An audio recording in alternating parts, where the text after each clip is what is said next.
The Equitable Life Assurance Society presents This Is Your F.B.I.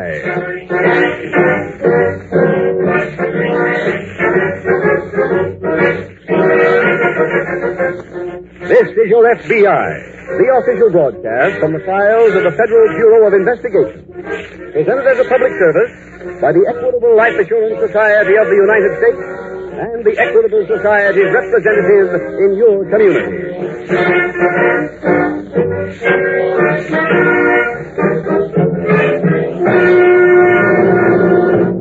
Today, representatives of the Equitable Life Assurance Society have been busy ringing people on the phone, telling their friends about the important announcement that is coming on this program tonight. Hello, Sweeney speaking. How are you tonight, Earl? Why, hello, I'm fine. Well, Earl, I just called up to tell you that the Equitable Society has some good news in the middle commercial of This Is Your F.B.I. Equitable has just put out a new and enlarged edition of their famous fact-finding charts for fathers and mothers. If you listen to that middle commercial, you'll find out how to get a copy of the new fact-finding charts for fathers and mothers, published by the Equitable Life Assurance Society of the United States.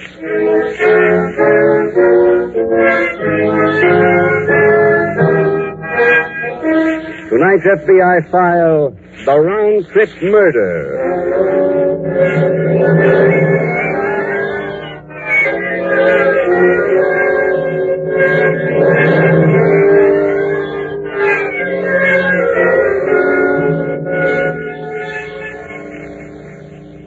To the decent, law-abiding citizen, all criminals fall into the same category. A contemptible, greed-infested mob of corrupt, immoral thieves about whom the police could do something. But to the criminal, other criminals are divided into sharp and distinct classes. For some, he has only the loathing disdain that everyone else feels. They are the dregs of that distorted social order people used to call the underworld. For others, he has some regard, because they make their illicit living in the same manner he does, and he watches them to see whether there is anything he can learn about the business of crime. His regard for them ends when they are apprehended by the police, for that to him indicates that they were clumsy, and he cannot forgive clumsiness. But there is one criminal to whom all others look with respect, even after he is caught and convicted, because he is the white-collar worker among the criminals. His is the crime they aspire to commit. He is the swindler.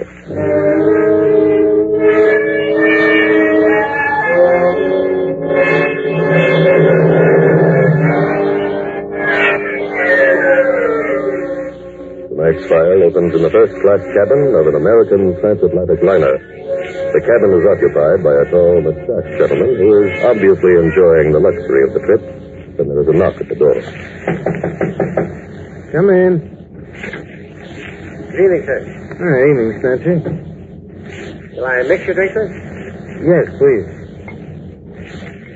Say one on the soda. Okay. Here you are, sir. Thank you. I packed your bags this afternoon, sir. So I noticed. Thank you, Spencer. Will there be anything else? Not right now. It's been a fine trip, hasn't it? Yes. I guess you're anxious to get home again, eh, Mr. Lemoyne? What? Oh, yes. Very anxious. That's what I always say. You never know how much you miss the good old USA until you take a trip like this. Now, that's true. I packed your bags before any of the others. Thank you, Spencer. I did it for a special reason. Oh? What was that? I was looking for something. What? I was looking for your passport. Well, I admire your frankness. And I admire your courage. What are you talking about? I found the passport. It told me what I wanted to know. What is this? Your passport is in the name of George Lemoyne. That's right. A man named George Lemoyne was a passenger on this ship about 2 months ago. I was his steward.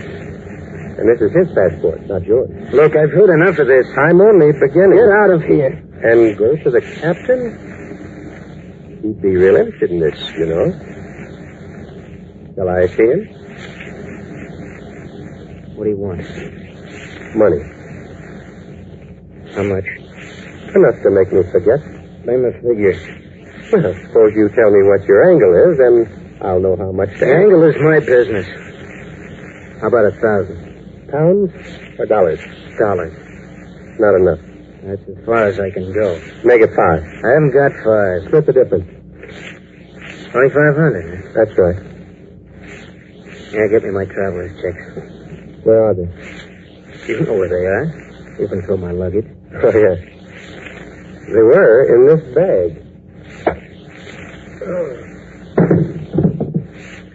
And that's where they're going to stay.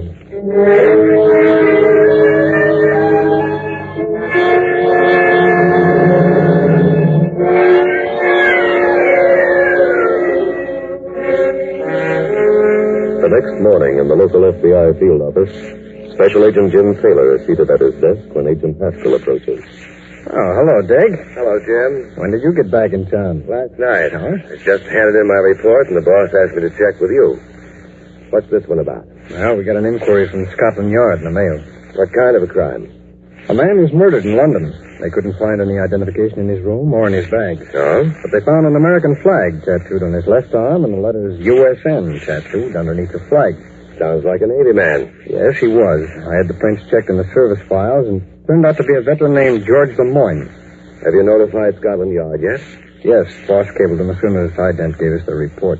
What's the case, then? We got another cable back from them telling us that some other prints were found in Lemoyne's room. Do they know whose prints they are? No, they checked through their files and they didn't have them, so they're sending them along to us, airmail. Oh, they should be in tomorrow morning, then. That's right. Who was George Lemoyne, Jim? Well, as far as I can gather, Dick, he was a legitimate businessman. Well, he couldn't have been very old if he was a veteran. No, he was 36. He'd done a 4-year hitch in the Navy, had a very good war record.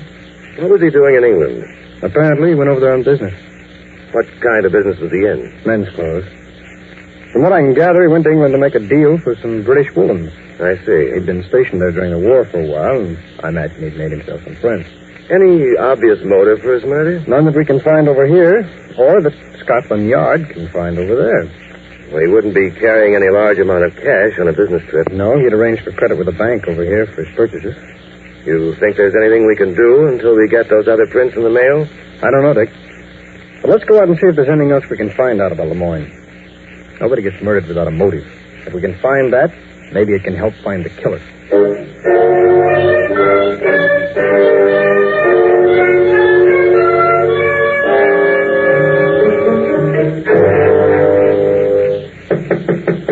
Come in. Hello, Danny. Charlie. Charlie Norwood. Yeah, that's right. Well, I'll be... Well, what are you doing here? Came to see you. I mean, what are you doing in this country? When'd you get back? I just got off the boat this morning. Yeah, but I thought... I heard you on a jug in Paris for a real long stretch. I was. But there are ways of getting out of those places, Danny. Oh, sure. Well, you look like you've been doing fine. I've been breaking even. Now, that's fair enough. Why'd you come back, Johnny? I want to see somebody. Oh, Eloise. Have you seen her? No, I can't find her. Have you seen her, Danny? No, Johnny, no. I haven't laid eyes on her since she went away. She's got all my dough. She was supposed to send it to me. You sure you ain't seen her? Oh, Charlie. Would I lie to you? I didn't say you were lying. I'll try someplace else. Come on, Danny.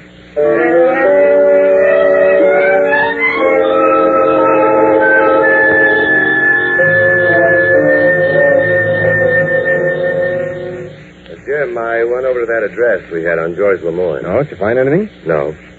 It's an apartment house, and apparently Lemoyne took only those clothes he'd need on the trip. Mm-hmm. Dick, was he married? No, he lived alone. Oh, I got a call while you were out. I had to go over to Pier 38. On this case? Mm-hmm. Seems that there was a steward on the ship that came in from England this morning who had been assaulted and left in a closet in one of the cabins. Whose cabin was it? According to the passenger list, it was George Lemoyne. What? Mm-hmm. I guess whoever murdered Lemoyne stole his passport and then booked passage immediately. Did you get any description of the man who called himself Lemoyne? Yes, but it wasn't too good. When was the steward attacked? Night before the ship landed. That makes it a crime on the high seas. That's right, Dick. It's our jurisdiction. Were there any prints in the cabin? Yes, there were a couple on a highball glass, and, well, then there were some others scattered around the cabin. No ident on them? Not yet. I sent them through as soon as I got back. How about those prints at Scotland Yard with airmailing? They come in? Yes, I sent them along at the same time. Did you get to talk to the steward? Mm-hmm. He had just come to when I got to the boat. What was his story? Well, he said that he delivered a highball to Mr. Lemoyne's cabin, and that Lemoyne hit him on the head. He doesn't remember anything after that. Who is the steward? What's his name? Alvin Spencer. Oh, I've checked. He has no criminal record. But why would the murderer, and I assume that's who was using the passport, want to knock out the steward? Well, it's barely possible that Spencer found out that he wasn't Lemoyne. That's true. Spencer says, incidentally, that he had no conversation with the passenger at all. That's a little hard to believe, Jim. Yeah. You know, Dick, I think maybe we'd better keep an eye on Spencer. Sounds like a good idea. Meantime, we'll just wait for that report from Ident. It should tell us who Mr. Lemoyne's killer was.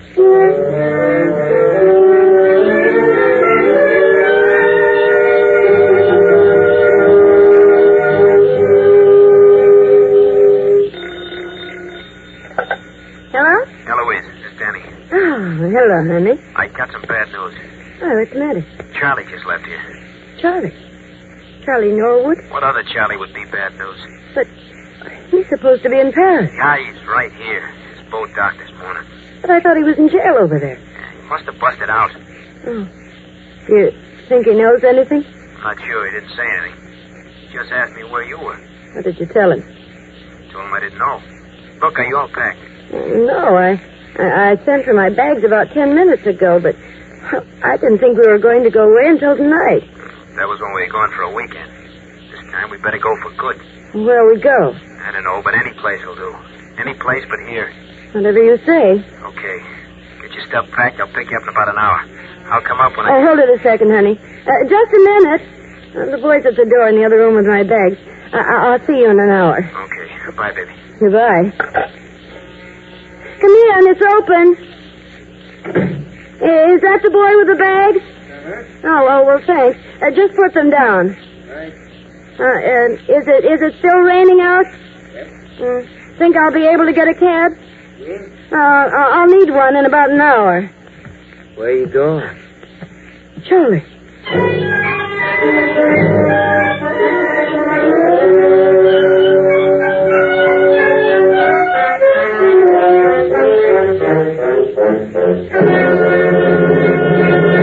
We will return in just a moment to tonight's file, which shows how your FBI promotes security for the nation. Now let's bring this question of security closer to home. Earl, you're a regular listener to this program. You've heard me mention the Equitable Society's new fact-finding chart for fathers and mothers. Why, yes. Just last week I was telling my wife we ought to get one of those fact-finding charts for fathers and mothers and see what it's all about. Well, Earl, it's made to order for a man in your situation. Like millions of other fathers, you've probably worried over the thought of what would happen to your wife and children if you should die. What income would they need to keep well fed, well housed, and well clothed? Where's that income coming from? Mr. Keating, there's many a night I've lain awake thinking just that. Well, after you get this Equitable Society chart, you can forget those worries. In 5 minutes flat, this fact-finding chart shows you how much money your family would need. Look, you're guided every step of the way by easy-to-understand pictures, which illustrate the rock-bottom expenses your family will have to meet. And when you're finished, you'll have a clear, accurate, and complete picture of just what income your family would need during the critical years. Now, what years are they, Mr. Keating? The critical years are the ones before your youngest child finishes high school. Years during which the home must have a minimum income to keep it together. Yes, I get you. Where can I buy one of these fact-finding charts? You don't buy it. It's free. The Equitable Society representative in your community will be glad to bring you a copy. Sit down with him, you and your wife together. There's no obligation, and get a true picture of where you stand. Phone him tomorrow to bring you an Equitable fact-finding chart for fathers and mothers. Or send a postcard, care of this ABC station, to the Equitable Society. That's EQUITABLE. The Equitable Life Assurance Society of the United States.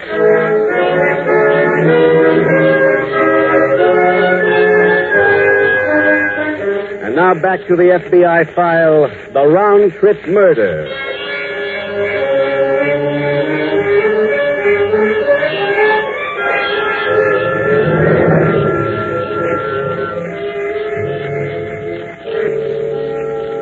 Tonight's case from the files of your FBI amply illustrates one important fact about the behavior of criminals, and that is that they are prepared, once they have committed their first crime, to stop at nothing in their effort to live the easy life.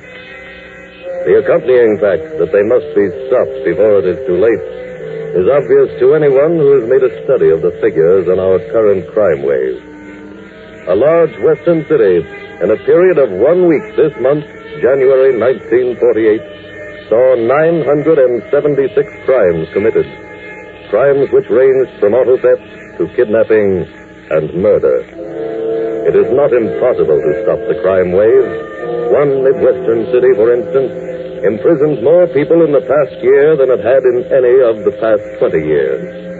But that is only a start in the war on crime. A war which cannot be fought exclusively by your local police or by your F.B.I. This is a war in which you are involved, because you are the criminal's victim, and the only way in which it will be won is with your incessant, painstaking cooperation.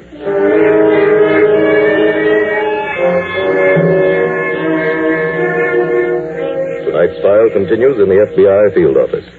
Here are some reports for you, Jim. Oh, thanks, Dick. I think these are just what we've been waiting for. Let's hope so. Let's see. Yeah, here, Dick, take a look at this. What? The prints I found on the cabin on the boat and the prints that Scotland Yard sent us match up. Whose are they? Charles Norwood. I remember him. Yeah, they sent his record along with the prints, too. He's received quite a lot of publicity in the course of his career. He should have. Here, look at the jobs he's done. See. He's just about the cleverest swindler in the business.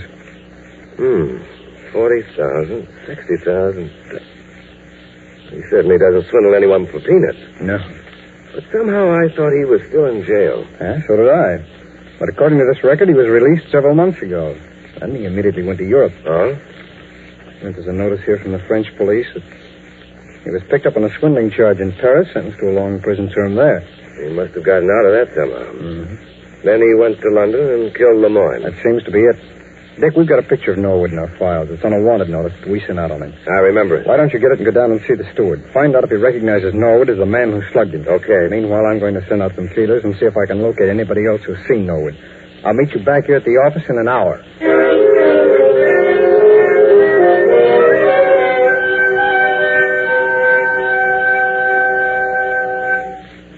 Surprised to see me, Eloise? Gee. Yes, Charlie. You figured I'd stay overseas, huh? Well, I didn't know. When did you get back? Early this morning. I've been looking for you ever since. I went to 3 different places. You left no forwarding address. Well, you found me now. That's all that matters. Come here, honey. Well? Let me hold you. Oh, you don't know how much I've missed you. How much I've missed holding you like this. I saw Danny this afternoon. Danny who? Danny Phillips. Huh?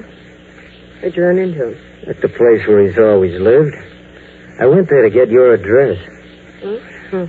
I haven't seen Danny in months. Quit lying. Get the whole rundown on you two. You've been going around with him ever since I left. That's not true. I saw your picture in his room. I don't know where he got it, Charlie. You gave it to him. I saw the autograph. But you don't know. I know plenty. In fact, I know that Danny Boy's on his way over here right now to meet you. Who told you that? I was outside your door when he called you. He never called me. Stop lying, I said. I know he called you. And I'm going to wait right here for him to show up.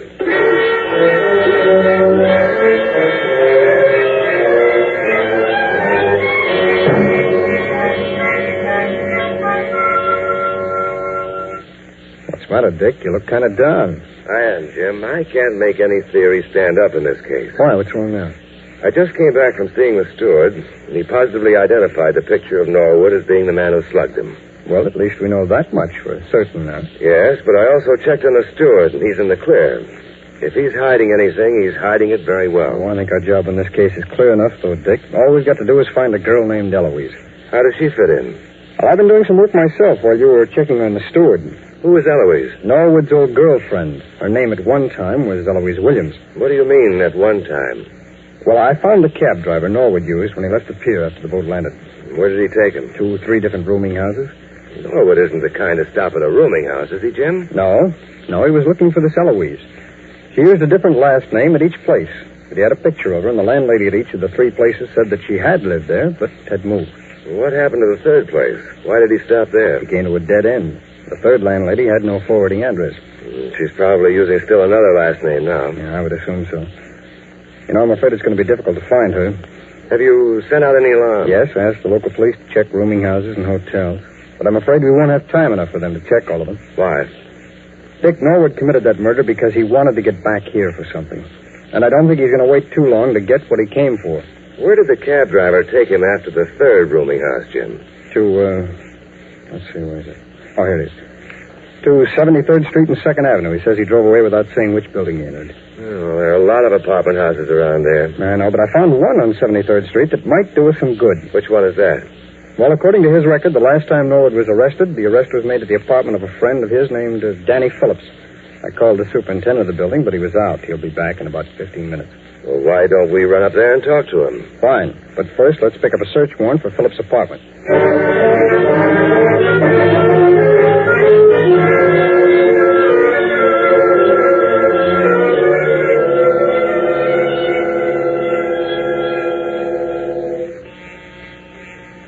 That must be your friend, Danny.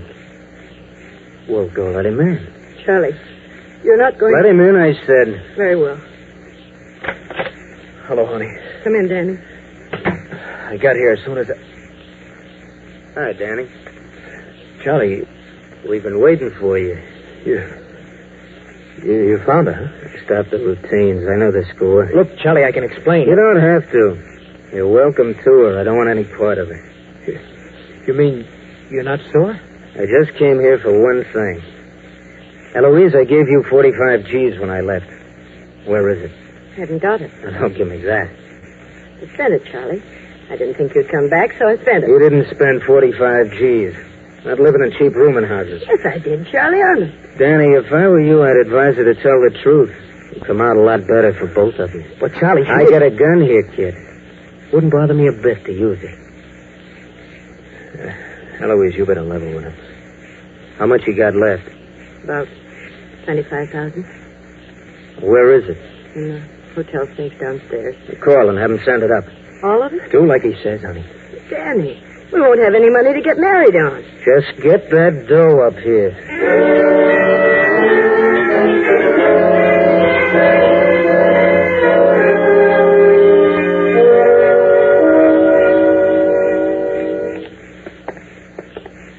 Danny Phillips lives in apartment 417, Dick. It should be down this way. Did you get the key from the superintendent, Jim? By the way, I learned just before we left the office that the loot on Norwood's last job never turned up. What? Obviously, that's what he came back to this country for. Yes, must be. Oh, here we are. Does it? Come on, Dick. Right. Well, we just had this one room. Let's take a look around, huh? Did you say that the superintendent definitely identified Norwood's picture? Yes, he was standing in front of the building this morning when Norwood came in. Anything on the desk, Dick? Just some unpaid bills. You know, it's too bad to have a self-service elevator in the building here. Why? I'd like to know how long Norwood stayed here. It would also be a help to know where Danny Phillips is now. Yeah. Yeah, he could give it. Hey, wait a minute. What is it, Jim? Right, Dick, look at this. What? It's a photograph of a girl. It's signed to Danny with all my love. Eloise. That's the name of the girl that Norwood was looking for. That's it. But it's autographed to Danny Phillips, and very affectionately, too. Dick, this is beginning to piece itself together. Come on, we got some work to do.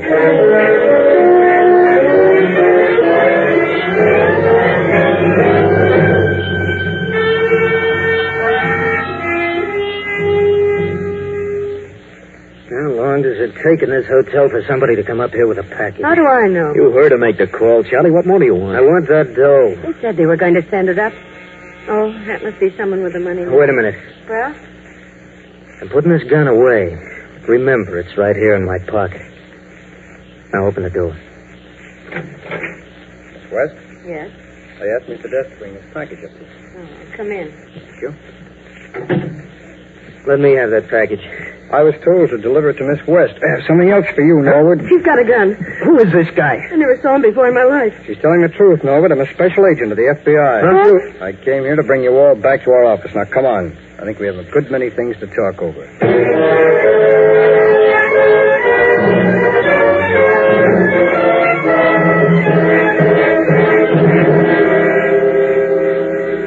Charles Norwood was extradited to England to be tried for murder. His erstwhile confederate, Danny Phillips, and the woman called Eloise received a sentence of 5 years each in federal prison for violation of the National Stolen Property Act. And so, by tireless, sometimes apparently fruitless investigation, your FBI was able to apprehend a dangerous criminal who was wanted by the police of 2 continents. The clue which led the 2 special agents to the apartment hotel where Miss Williams was residing was a photograph of her which they found while searching Danny Phillips' apartment. Because her dress was cut to conform to the current new look, your FBI knew that it was a recent photograph, and a check at the photographer's gave them Miss Williams' current name and address. Tonight's file is another example of the swift execution of detail that has won for the Federal Bureau of Investigation the enviable international reputation it now holds. A reputation as an arm of justice which is intolerant of only one thing, the freedom of criminals.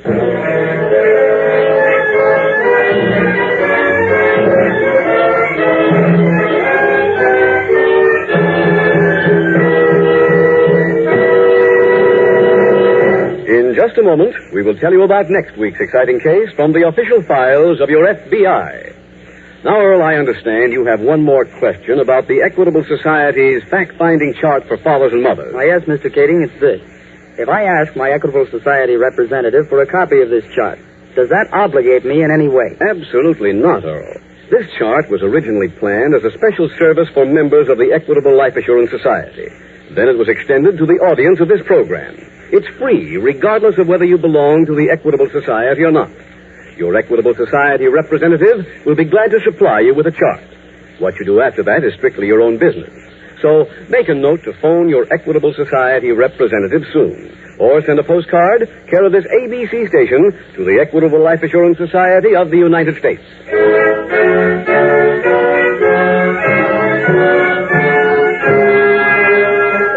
Next week, we will dramatize another case from the files of the Federal Bureau of Investigation.